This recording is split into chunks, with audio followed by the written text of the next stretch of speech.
Hello everyone! Our video for today is nagmamantikang adobo. Ito ay lalagyan natin ng black pepper, lemon juice or calamansi juice, soya sauce, zero sugar na Sprite.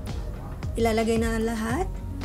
Ay yung pork pala ay 1 kilo yan guys. Tapos halo-haluin hanggang magpantay yung ingredients natin. Saka dagdagan natin ng asin, dark soya sauce, halo-haluin at isit aside natin or ilagay sa ref ng 1 oras para malasa yung karne. Tapos magpainit tayo ng mantika sa kawali at isi-sear natin yung pork.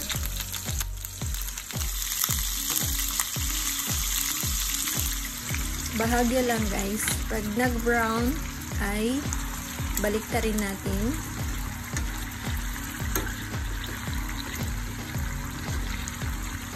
Para mas masarap siya guys.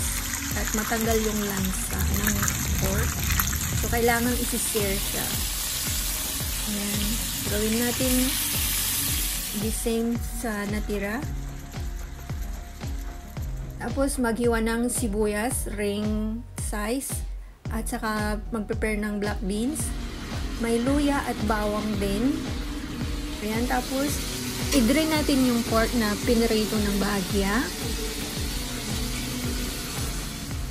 Sa pot, ilagay natin yung luya, sibuyas, bawang, tapos yung karne.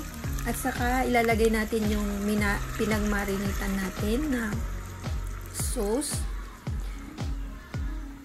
Ayan, tapos pakukuluan natin. Ayan, pag kumulo na, hayaan lang maluto siya dyan guys, hanggang kumunti yung tubig. Tapos lalagyan ng vinegar. Ayan.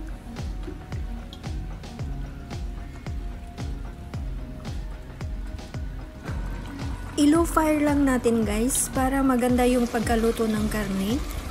Ayan, tapos ilalagay yung black beans.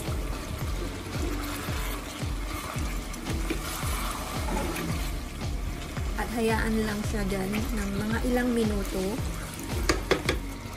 Tapos, saka ilalagay yung ring onion sa ibabaw. Tatakpan lang siya guys hanggang maluto yung sibuyas. So, ayan na siya guys. Ready to serve na. Ayan. So, masarap, malasa, nagmamantika. Talagang only rice ka talaga. Salamat sa panonood. Hanggang sa muli. Bye. Love you guys.